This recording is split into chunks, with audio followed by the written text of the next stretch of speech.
Good afternoon, everybody.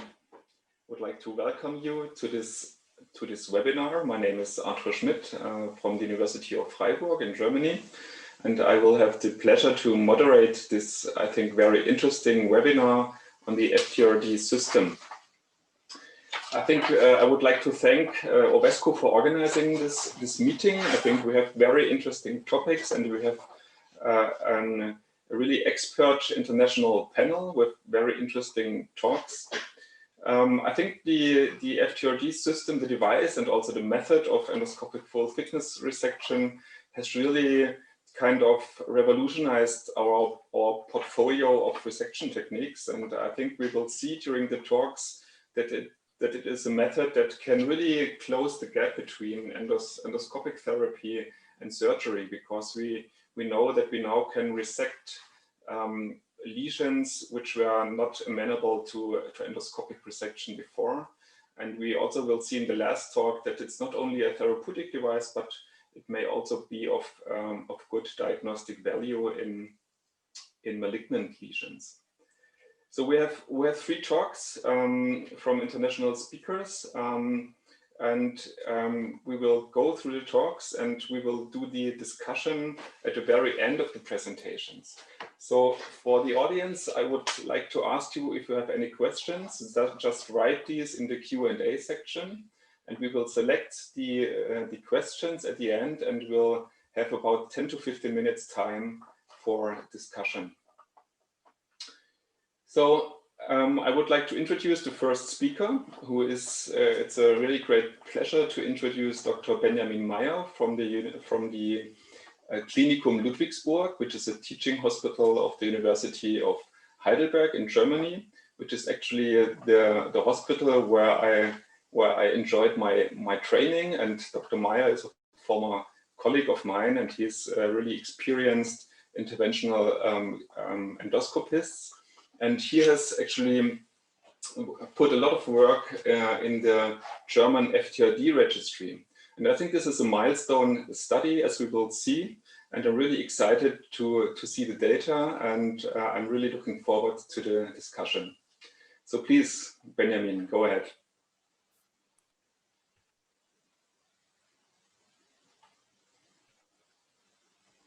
Yeah, thank you, Arthur, very much for your kind introduction, and thank you, OVESCO, for your invitation. I think it's a great honor to speak here and to present here. Ladies and gentlemen, I would like to present to you the results of the German Colonic FTRD registry, and these are my conflicts of interest. First of all, I would like to give you a short introduction into the topic, especially to those of you who are not too familiar with the topic. Endoscopic full thickness resection is a powerful option for the resection of so-called difficult to resect lesions not amenable to conventional resection techniques. Such lesions would be typically the non-lifting lesions, non-lifting adenoma, or difficult located adenoma, such as adenoma close to the appendiceal orifice or diverticulum, subepithelial lesions, or early carcinoma. The full thickness resection device from OVESCO Endoscopy now allows clip-assisted full thickness resection with a single-step technique. Here you can see the device. It's an over-the-scope device which can be mounted on any standard colonoscope. It basically consists of a transparent applicator cap. On the cap, you see a pre-installed over-the-scope clip, and in the tip of the cap, you see a pre-installed resection snare. And this is a quick demonstration of the resection process. The lesion is identified and pulled into the cap by using an anchor device or a forceps.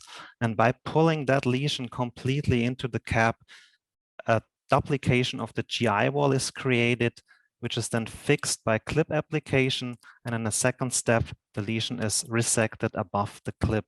So we have a non-exposure full thickness resection technique after primary wall closure. The German Colonic FTRD registry was then created to further assess efficacy and safety of the device in clinical routine. After European launch of that device, all German centers were contacted and invited to submit their data of their performed colorectal resection using the device, and data were submitted electronically via electronic case report forms. We then analyzed data retrospectively.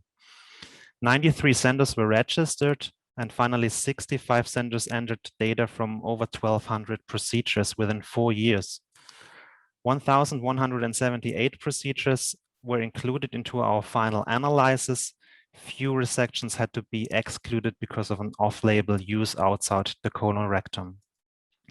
Now let's have a look on patient and lesion characteristics. We included about 60% of male patients, 40% of female patients with a median age of 69 years. Lesions were located throughout the whole colorectum in about 75% of cases in the colon and about 25% of cases in the rectum. And as you can see, in about 40% of cases, lesions were located in the right colon. Maximum diameter of lesion was about 15 millimeters, and many lesions, more than 50%, were pre-treated endoscopically, mainly with snare polybectomy. Now let's have a look on indications leading to full thickness resection. Our major indication was difficult adenoma in 67% of cases, and most of those were recurrent lesions and pre-treated lesions. We included early carcinoma in 18% of cases, subepithelial lesions in 7% of cases, and some resections were performed because of diagnostic reasons. These are our major outcomes of the study. Procedure time was 35 minutes and could be performed significantly faster in the rectum when compared with the colon. Technical success, defined as macroscopic complete resection, was achieved in 88% of cases, and successful histologic complete R0 resection could be achieved in 80% of cases. A real full thickness resection specimen could be gained in 90% of cases, and full thickness resection was significantly more successful in the colon when compared with the rectum. Additionally, we performed a subgroup analysis regarding technical success rates and R0 resection rates, and this analysis showed no significant difference for those rates between different locations, colon versus rectum, adenoma versus early carcinoma, or different lesion sizes, lesions over or under 20 millimeter of size, or naive lesions versus pre-treated lesions. Only for indication subepithelial tumor, technical success rate and R0 resection rate was significantly higher when compared with the other indications. Now let's have a look on adverse events, which occurred in 12% of cases, but only 3% of those were considered to be major adverse events. Major adverse events were defined as any adverse event leading to consecutive surgical therapy, all perforations, and all cases of obstructive stenosis. We will come to that later. Now let's have a deeper look on complications. Most complications were bleeding events in 7% of cases. And as you know from your daily clinical routine, nearly all cases could be managed endoscopically. There was only one case of delayed bleeding needing surgical therapy. Perforation rate was 2.5%. Perforations occurred delayed and peri-interventionally. Of those, few cases occurred during the passage with the device in the sigma, and most of those cases happened during the resection because of a wrong sequence of resection steps. In about 1%, inflammatory adverse events were observed, like some cases of post-polybectomy syndromes and 7 cases of appendicitis. We had 89 procedures performed at the appendiceal orifice, so that would lead to an appendicitis rate of about 8%. Other adverse events were observed, like stenosis after clip application. Some of them were considered to be obstructive, and all cases could be managed by clip removal. There was one case when grasping device was clipped during the process, and this case as well needed surgical rescue therapy. Leading to the last point on this slide, surgical management of adverse events was needed in 2%, mostly because of perforation. 3 out of the 7 cases of appendicitis needed surgical therapy, and the 2 previously mentioned cases of bleeding and clipping of grasping device. Endoscopic follow-up was not planned, was not scheduled in this study, but available in about 60% of cases after a mean time of about 22 weeks. And follow-up showed no signs of recurrency in 86%. Follow-up did show recurrency in 13% of cases, and further management was predominantly endoscopic management in 77% of cases. And this management was histologically successful by 𝗪𝗔 resection in over 50% of cases. Surgical management was necessary in about 11%. So this is a final overview over study design and study outcomes. I want to concentrate here on that part of the slide and present to you the total rate of surgery in our study. You heard about surgical management of adverse events in 2%. You heard about surgical management of residual adenoma in about 1%. But the major reason because of surgical needed therapy was oncologic reason after endoscopic resection of early carcinoma. Ladies and gentlemen, allow me to conclude. We are looking here at the largest so far published study of colorectal full thickness resection using FTRD. Our study confirmed favorable efficacy and safety for difficult to resect lesions in a real-world setting.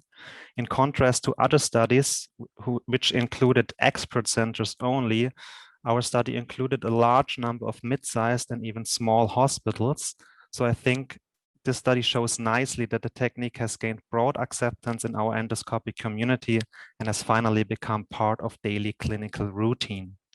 I would like to thank all of my co-authors, especially Bettina Stritzke, Professor 𝗙𝗧𝗏, and Professor Schmidt, and of course, all centers contributed to the study not mentioned here. Thank you for your attention.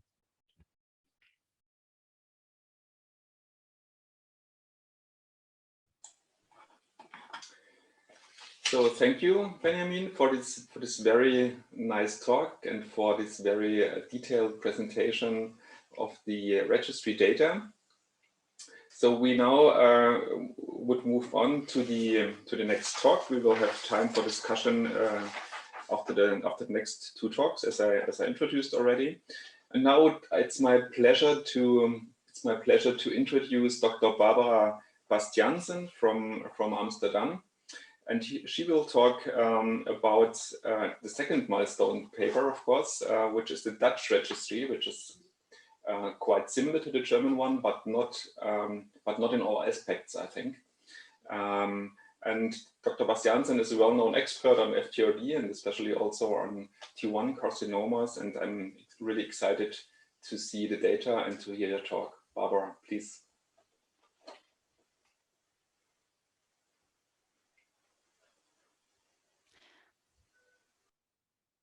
Yes, thank you very much for your kind introduction, Professor Schmidt. My name indeed is Barbara Bastiansen. I work in Amsterdam, and I would like to also thank OVESCO for this opportunity to show the results of the Dutch FTRD registry. So the Dutch were quite early adapters for endoscopic full thickness resection. So from the approval in Holland in 2015, we started a working group of all trained and certified EFTR centers, and we started a registry of all, a prospective registry of all started procedures. And since then, now already 29 hospitals are connected, and over 800 procedures at the moment are registered. These were the first results published in endoscopy last year of our 371st initial cases. Quite similar results to the German data that we've seen before from Dr. Meier. So technical success rates over 83% and R0 resection rates for the overall group of 82%. Also similar colon versus rectum, around 80% colon and 20% rectal cases. But I think the main difference to the German experience is that in Holland, T1 colorectal cancer is the we do have the biggest experience in that group. So in our registry, 70% of all registered cases is T1 colorectal cancer related. So either a primary treatment or a secondary treatment. And the difficult adenomas have a share of around 28%. And then of course the subepithelial lesions, but that's a minority. So my personal belief is that maybe the biggest advancement for endoscopic full thickness resection lies in the treatment of early colorectal cancer. Both as a primary treatment for suspect lesions, even if they appear deeper submucosal invasive as an excisional biopsy, or as a secondary completion treatment after a previous incomplete resection of a low-risk T1 cancer. So this is an example of an ugly sigmoid cancer in an 80-year-old patient. As you can see, it has a central excavation with a very irregular surface pit pattern and vascular pattern. So it has all the characteristics of a deep submucosal invasive cancer. We usually still place the markings around the lesion just to recognize it better. Here is a proof cap you can use just to see whether the lesion fits well into the device if you are in doubt about wall mobility or about size, just to make sure you can have an R0 resection. We do sometimes use this dummy cap. It's the proof cap from OVESCO. As you can see here now, I'm sure that it will nicely fit into the cap. So this is the system and the grasper coming out. And then usually you start slowly pulling the lesion into the cap until you have some tissue in the cap. And then sometimes you need a little bit of extra aspiration. Then here the clip is being released. The tissue is being cut with pure cutting current. And then you get the specimen, you save the specimen, you go back in to check the position of the clip, which is, well, if you have an uncomplicated procedure, it's always in good position, as you can see. And then you get this kind of histopathology. This was actually the lesion. As you can see, and as expected, you see a full muscle layer underneath the specimen. So the lesion is close to the muscle layer. So it's a very deep, it's an SM3 lesion. It's not invading the muscle, but it's close to it. As you can see, the lateral and the deep resection margin is completely free. And there were no other additional histological risk factors. So no lymphovascular invasion, no tumor budding. So we considered this a curative resection, and I'll come back to that later. Because 𝗙𝗧𝗥𝗄 is our PhD fellow, and she did a lot of work on a recent meta-analysis. We presented the results on the ESG days last month, and we'll do also on the DDW coming up, showing that deep submucosal invasion is not an independent risk factor for lymph node metastasis. So when you have a deep submucosal invasive cancer, but the cancer does not have any other additional risk factor, the actual risk for lymph node metastasis is really, really low, 2.6% in total. And also in meta-analysis, if we include all risk factors in multivariate analysis, then deep submucosal invasion is not a significant risk factor anymore. So this is the deep submucosal invasion, as you can see, not significant anymore in comparison to the other accepted risk factors. And in below, you can see, of course, that lymphovascular invasion is the strongest independent risk factor together with tumor budding. So deep submucosal invasion, not anymore. And another reason to embrace endoscopic full thickness resection for T1 cancer is that, unfortunately, still the majority of T1 cancers being resected are not recognized before starting a standard polypectomy. And then, for example, a piecemeal resection has been taken place and it turns out to be cancer, and then the pathologist cannot say anything about radicality or risk factors. And then that of course gives a lot of discussions in our MDT. So another value could be to do a scar resection, so an additional scar resection with a full thickness resection device. As you can see here, an example of the clear scar on the submucosa. And this was a very, well, of course, rare case, but we were very lucky here. This was a low-risk T1 cancer, incompletely resected, or at least we couldn't confirm it. Now, of course, after the full thickness resection, we could. And there was also a negative lymph node being resected in the, as you can see, in the fat around the scar. So this probably, we could see this as the first endoscopic sentinel node procedure, but I guess this was a lucky case. But I think you all recognize the dilemmas we have every week in our MDTs. Should this patient with T1 cancer really undergo additional surgery, as the overall risk of lymph node metastasis is of course very low in T1 colorectal cancer, especially when the patient gets older and has comorbid disease, because the mortality and morbidity risk of colorectal surgery are still very high. And that's something we should always, of course, consider, next to the fact that more than 90% of patients being treated by surgery for T1 colorectal cancer are being overtreated. So to have a good discussion with our patients in the MDT, whether to undergo surgery or not, the one thing we need is optimal histology. If we have precise histology, then you can see what the actual risk for the patient is and make a shared decision on further treatment or not. So that's the T1 colorectal cancer is the group I would like to dive into a little bit more in detail. We have now analyzed in detail 330 procedures. So these are what I want to go through with you. So 132 primary resected suspect lesions for T1 cancer and almost 200 procedures for completion treatment. Median size of the primary group was 15 millimeters.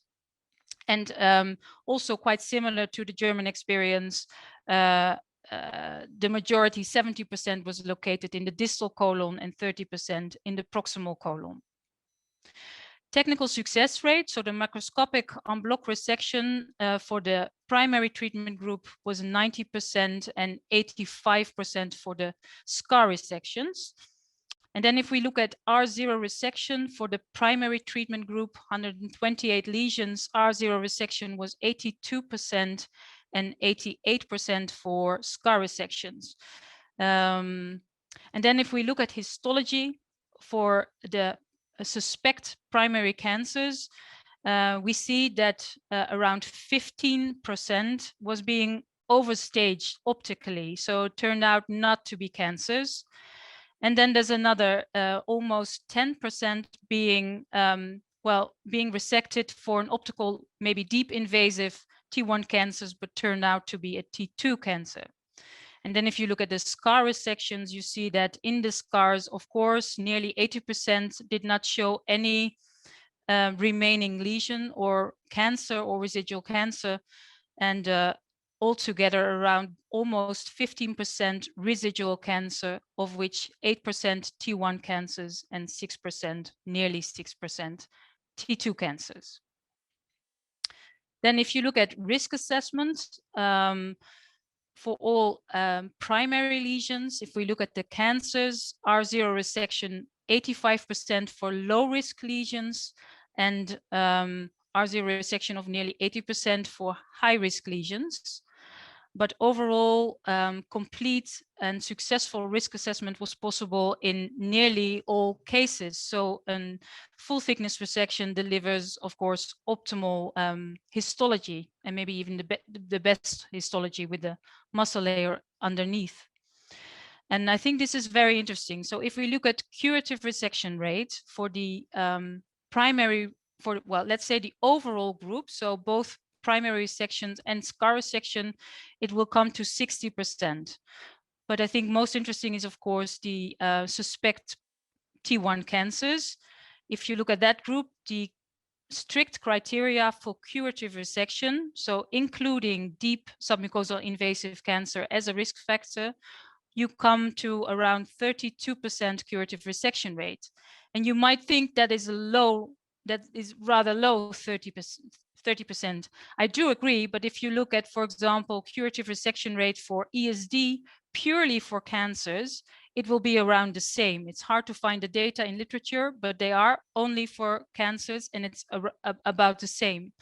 But then when you exclude deep submucosal invasion as a risk factor, then you see that the curative resection rate increases to more than 60%. So meaning that more than half of all deep submucosal invasive cancers actually do not have any additional risk factor for lymph node metastasis.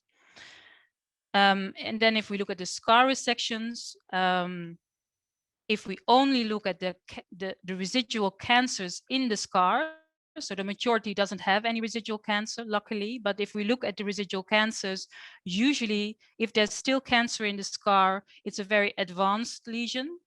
So for the strict criteria, there's none of the 15 cases were curative, but if you exclude deep submucosal invasion, again, you do get half of them being considered cured.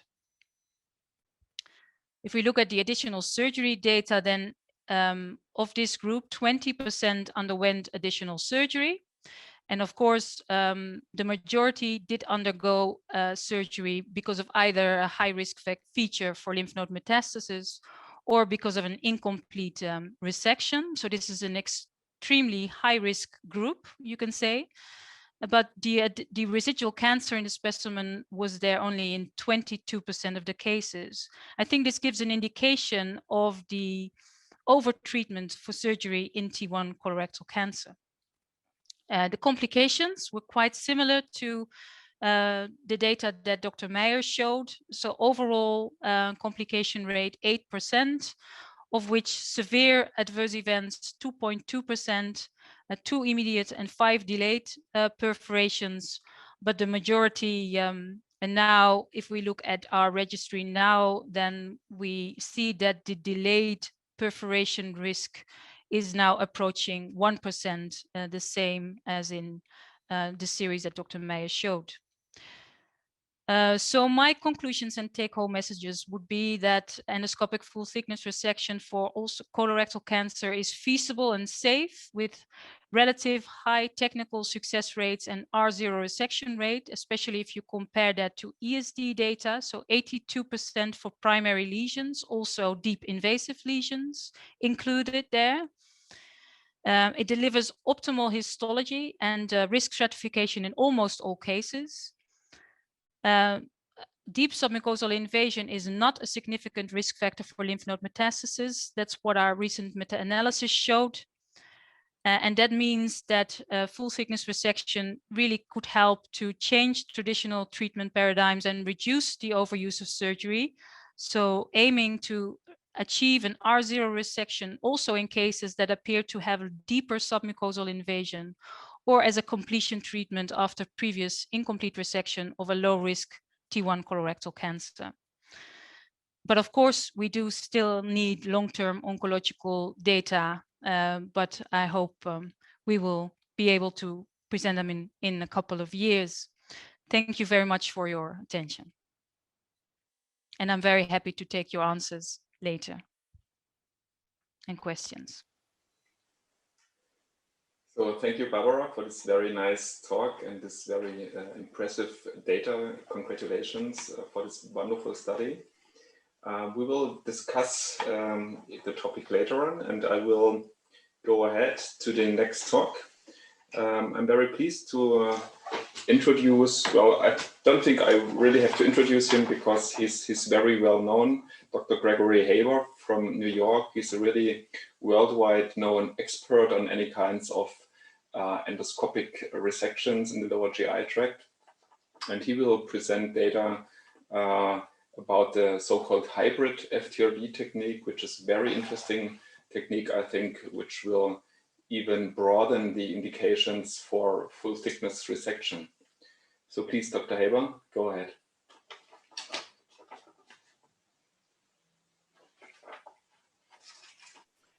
Well, it's a pleasure to present this afternoon to my European colleagues, and thanks kindly to OVESCO and Bettina for making this all possible. Thank you for COVID for making it all possible. We're all becoming Zoom experts, so to speak. So, you know, my charge today was to discuss our experience with FTRD for what I describe as the hybrid technique. So this is basically a technique where we're taking larger lesions that do not fit into the standard colonic FTRD cap, and we'll do a preliminary or peripheral, if you like, standard EMR technique, followed by the resection of the residual non-lifting portion or area of suspected cancer will be removed with the FTR device. So I'd like just to share my experience and hopefully to give you some ideas as to how to use this and some practical pointers. This picture of real estate, as Barbara referred to it, is where I work in New York City on the East River. It's NYU, which is one of 4 or 5 of the major medical conglomerates in New York. So what are the indications for hybrid FTR? They're basically the same indications as for FTR in general. Neoplastic polyps not amenable to conventional resection techniques, meaning that they are bound down, they're scarred, they're recurrent, all the reasons that you've already heard in the excellent presentations that preceded mine. And then, of course, we have those that have features highly suspicious for cancer, and we want to ensure that we get at least an RO resection margin. So we have to remember when we're doing a hybrid technique, where we're removing the periphery of the lesion with EMR, of course, the horizontal margin will not be negative, but we're mainly interested in the vertical margin, the depth of invasion into the submucosa. And I've been encouraged by the previous talk. I really never felt confident with SM2 and SM3 lesions, leaving them to endoscopic care. So that data is very encouraging. So if you see the standalone FTR, we more or less are limited to less than 30 millimeter diameter if the tissue is compliant. But don't forget the internal diameter of the cap on the end of the standard colonoscope, not the diagnostic, but the standard is about 13.5 millimeter. So if you have a very firm, non-compliant, bound down, rigid specimen, it will not suck into the cap. So you're really limited to less than 15 millimeters, so to speak. But most of the lesions, as you saw with that cancer in the previous talk, are mobile. They don't have deep rooted scar tissue or cancer, and therefore they can be pulled into the cap. So when we look at our standalone FTR specimens, when we pin them out, they're frequently in the 20 to 30 millimeter range because we suck in normal tissue to get that horizontal RO margin when we do our FTR. Here's the kind of I'll just turn off this volume. Sorry. This is kind of a typical standalone. It's an appendiceal SSA.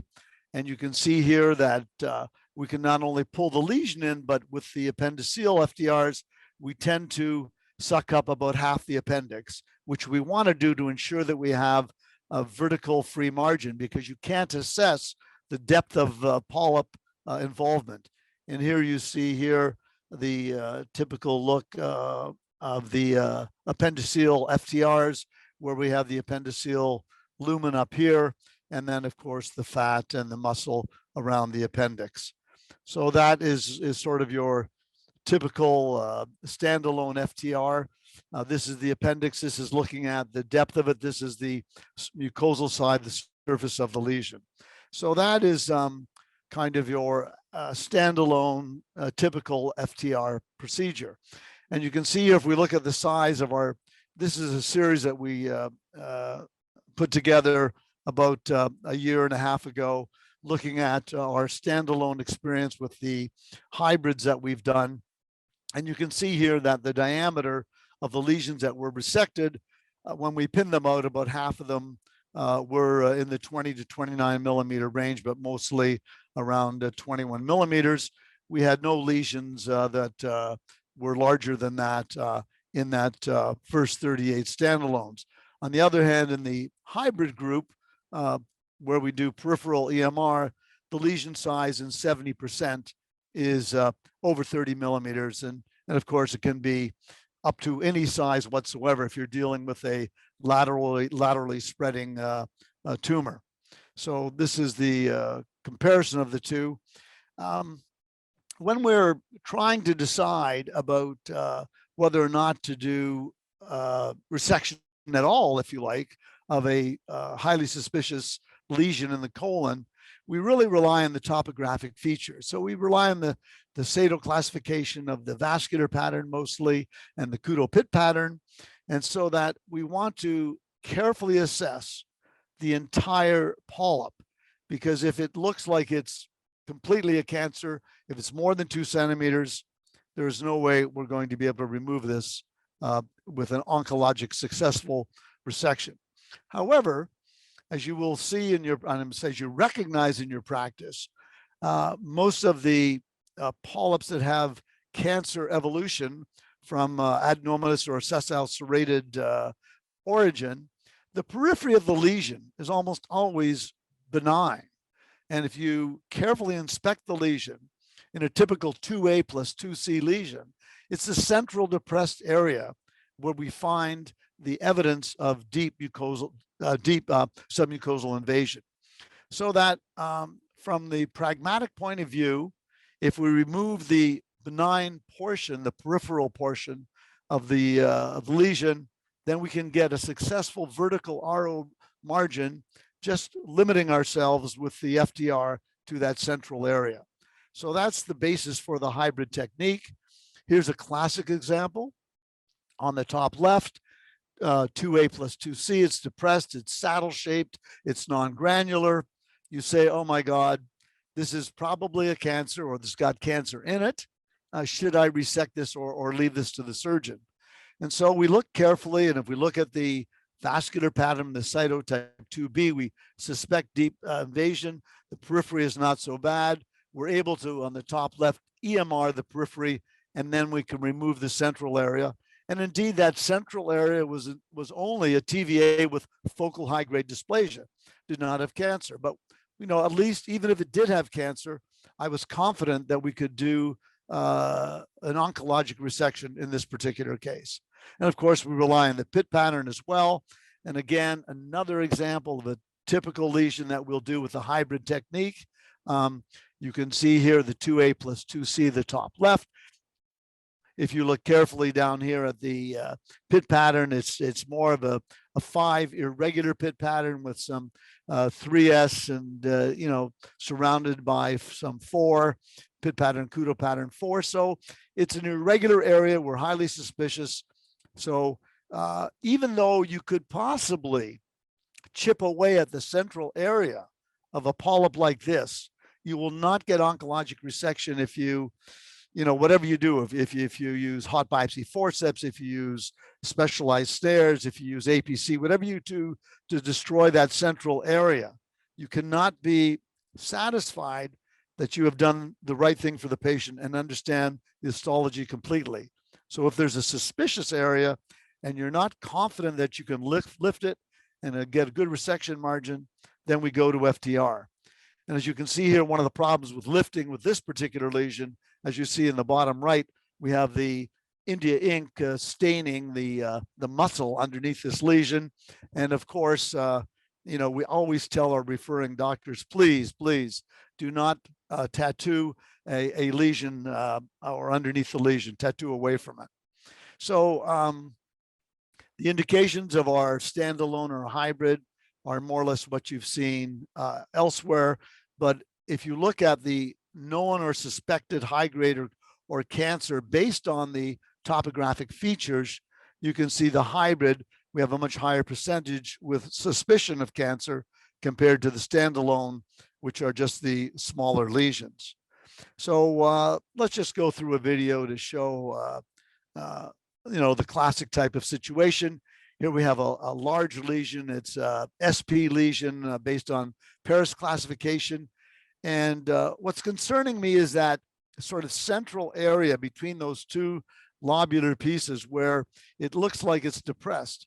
So my approach here is, let's take off what we can lift, and we can be sure that we have a good lift and good resection on the vertical basis. So I'm not aggressive with my EMRs. What I want to make sure is that I start with peripheral margins that are very clean and clear.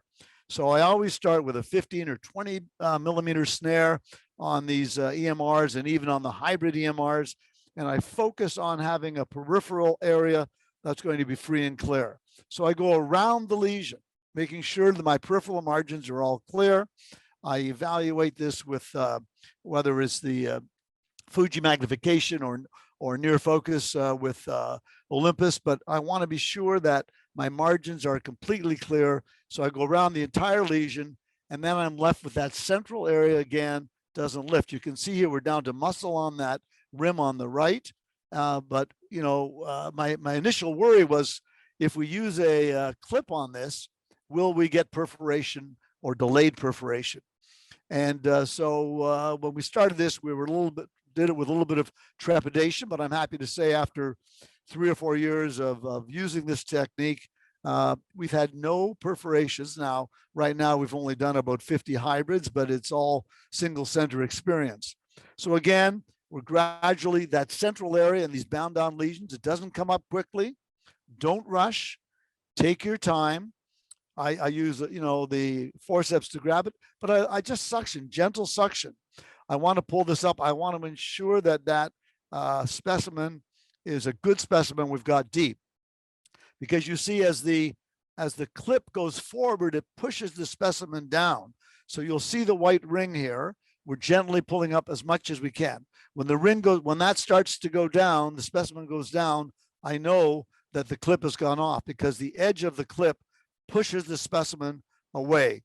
And here you go. We have, you know, the base of it, which we check afterwards. Again, a little bit of India ink in that area. And then you can see the specimen.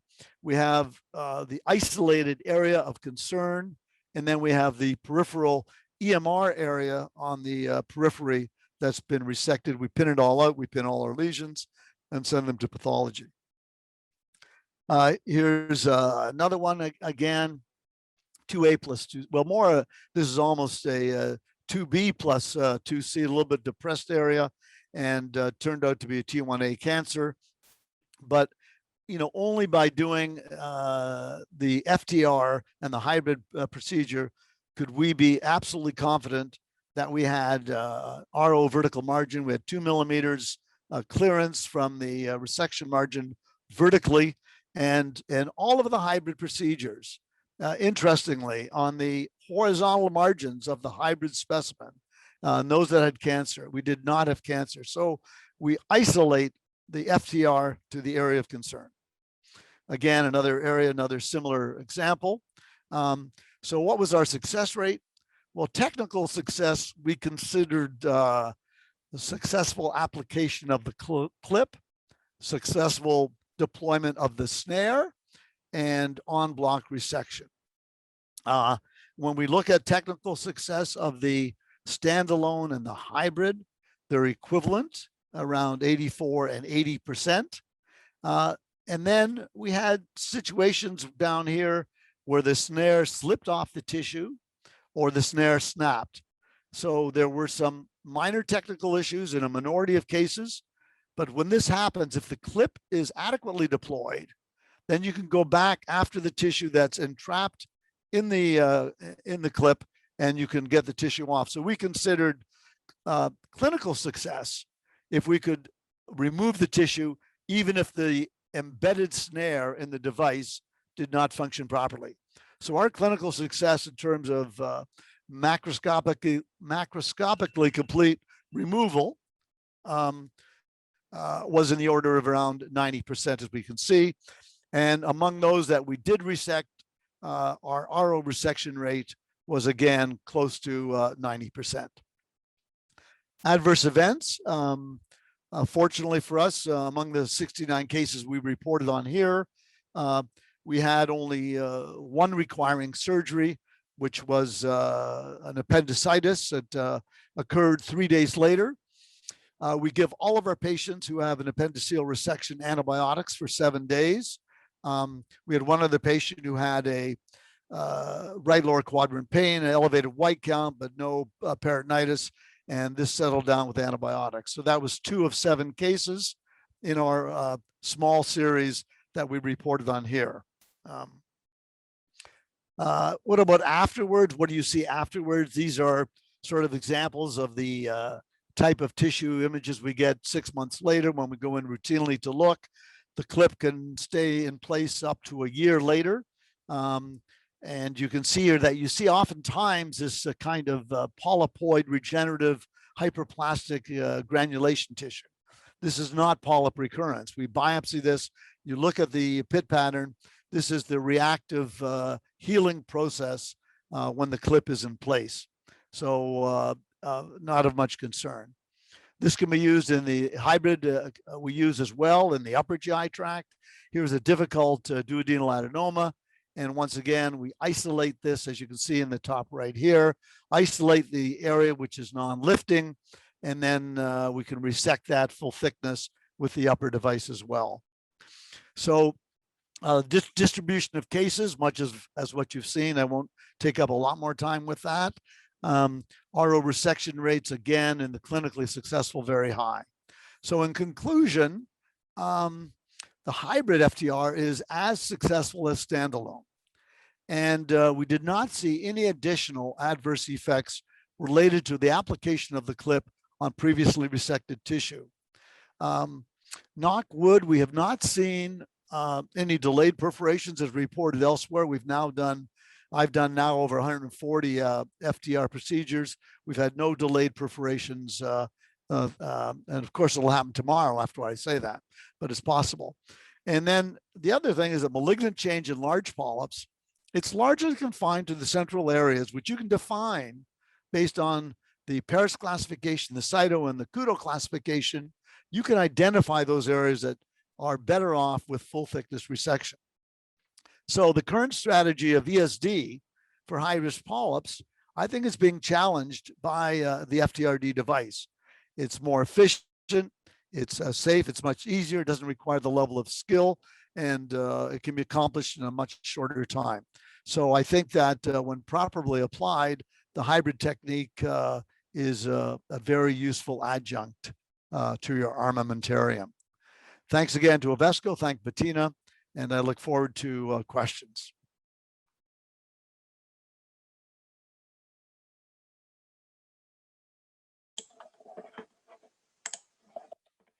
So thank you very much, Dr. Haber, for this wonderful talk and for presenting this very interesting modification of the EFTR technique.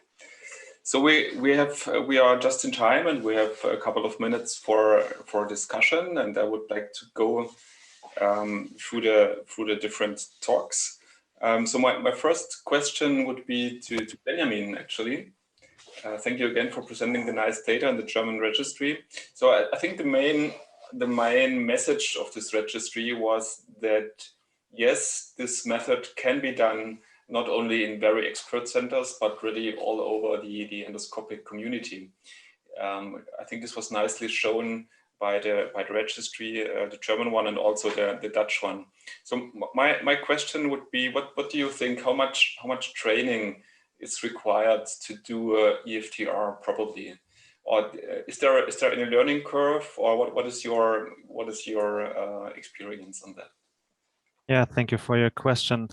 I think you all know that a special training course is mandatory. First of all, if your institute or if your clinic orders that device and it comes from OVESCO, to do that special training to use that device. And then I think it depends on location and indication, of course. So I think you should start with small lesions in the rectum. Maybe there are small rectal nets, for example, or adenoma in the rectum. And then it becomes certainly more difficult depending from location and indication. But I think it's altogether it's quite possible to do it with a relatively small learning curve, especially in the rectum. So after, let's say, 5 to 10 procedures, you get very familiar with that, and then you can go on. Yeah, I do agree. Thank you, Benjamin. And another question would be, you also showed data about recurrences at 3 months, and there were some recurrences which have been treated either with EFTR or with other endoscopic modalities. What would be your personal preference if you have recurrence, let's say, of an adenoma after EFTR? How would you approach this recurrence? Would you do a second EFTR, or would it be better to do one? Oh, excuse me. The question was for me. Oh, I didn't get it. Sorry. Okay. Okay. Yeah. Actually, we do recurrent FTRD. That's right. So so first of all, you have to look if is the clip still in position or not. There's quite a good chance that it's not. It's dislocated in over 70% of cases, and then of course you do another biopsy and prove that there is a residual lesion. And I think the best possibility then is to repeat a full thickness resection. There's no reason why not to do this. And of course, we're talking about difficult lesions, so EMR certainly was maybe not possible in the first run, so it might not be, or it will not be possible in the second run, especially because you have now secondary or third treatment. So you should go on with another FTRD, I guess. Okay, great. Thank you. Now we have 3 questions from the audience, and I think all of them are going to Barbara, actually.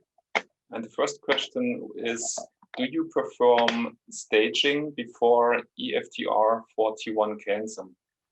What is your clinical approach? Yeah, nice question. So for the colon, for a suspect lesion that we think is amenable, and we do not do staging before the EFTR, but we perform the EFTR, see what kind of a risk profile the lesion has, and then of course then afterwards we perform the staging. Mm-hmm. For rectal lesion, especially when it's a primary resection for a small rectal cancer, we definitely do. I think you do need an MRI to exclude, of course, any lymph nodes, especially lymph nodes, because I think the T staging for MRI is not reliable.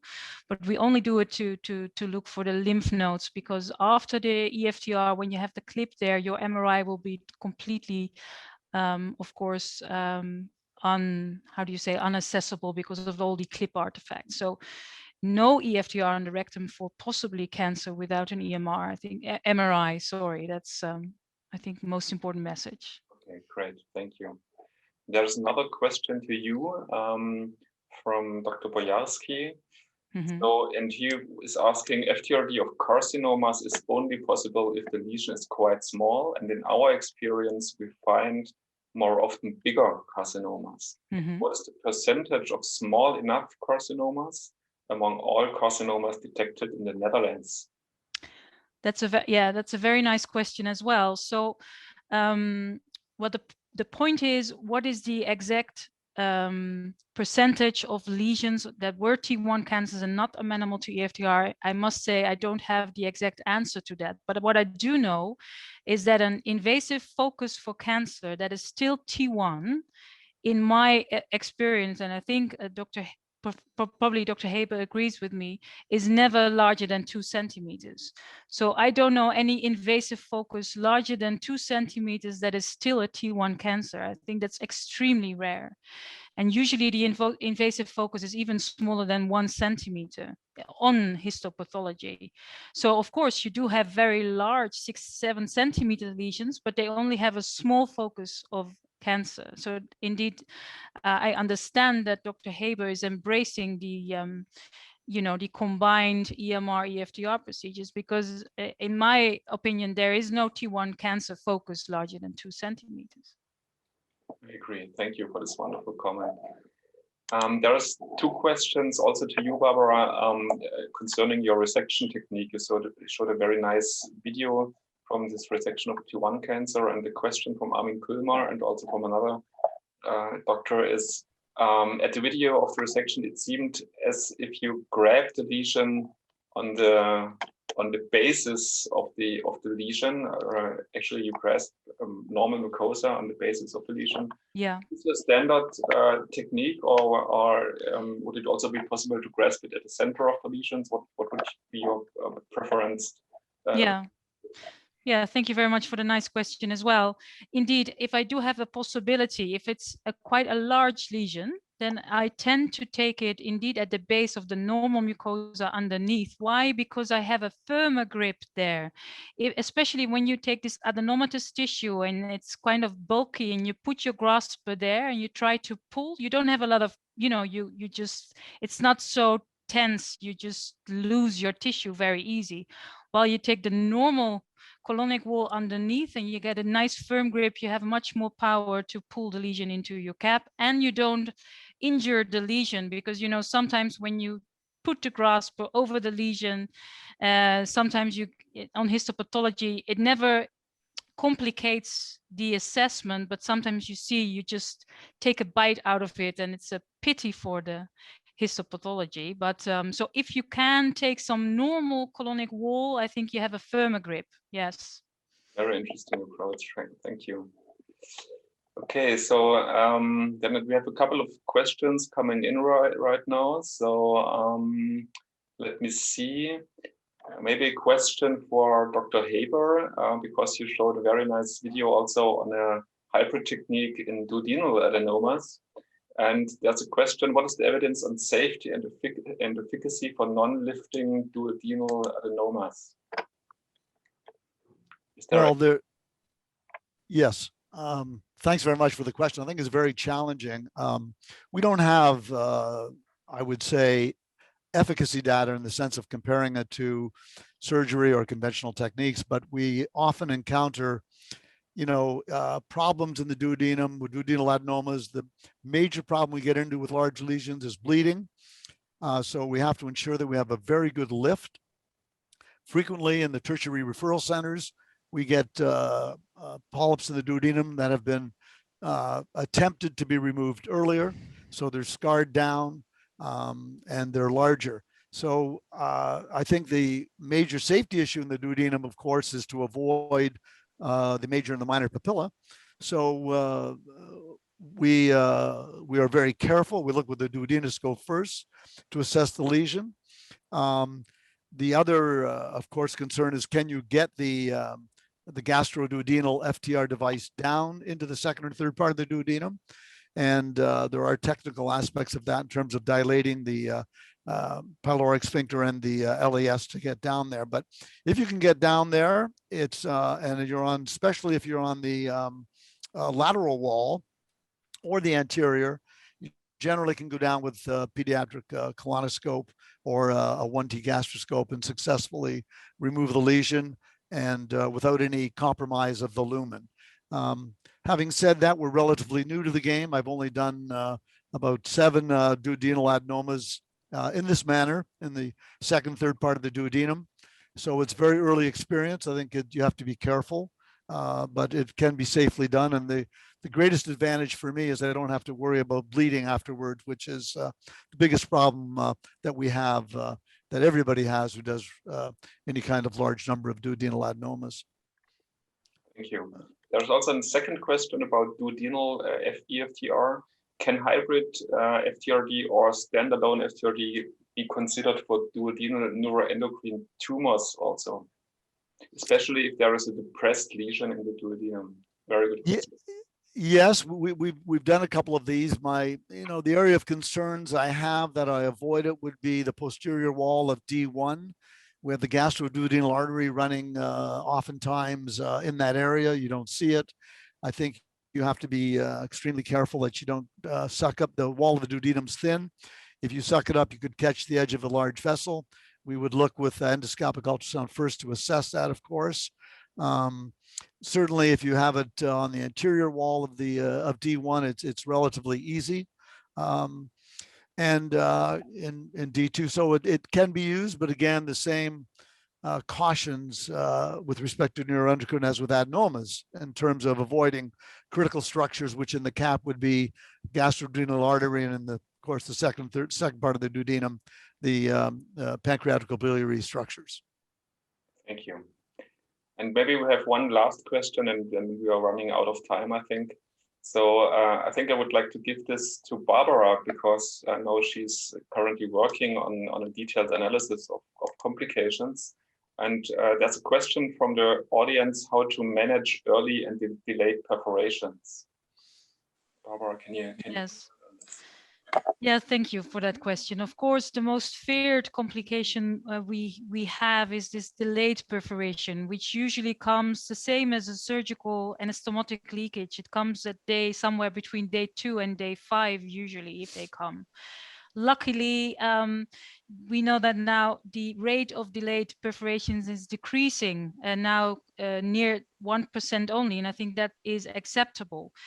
The most delayed perforations that we have encountered in our registry were located on the left side, mostly located in the sigmoid, and that was before we introduced standard laxative use. I think that's an very important point I would like to stress. If you perform EFTR in the left-sided colon, you always make the lumen more narrow, of course, because you do a wedge resection, right? So, and the stool is quite firm there. So I think it's very important we don't forget to give laxatives to the patients. We always do, at least for 10 days. And since then, I must say, I knock wood, but I didn't encounter a delayed perforation anymore. So that's one important point. A delayed perforation, when it comes in, it's usually a fecal peritonitis. Patient needs immediate surgery. You cannot escape emergency surgery for delayed perforations, at least not in our Dutch experience. For, of course, a direct perforation is usually because the steps of the procedure were not correctly. So somehow one might think the clip was being released, but wasn't. And then, of course, it was, well, the wrong steps in the procedure. And then, of course, you might end up with a very large perforation, which in the majority of cases still can be closed endoscopically with either an well, usually because it's a large perforation, and 𝗚TSC, I think, is the best approach. Yeah.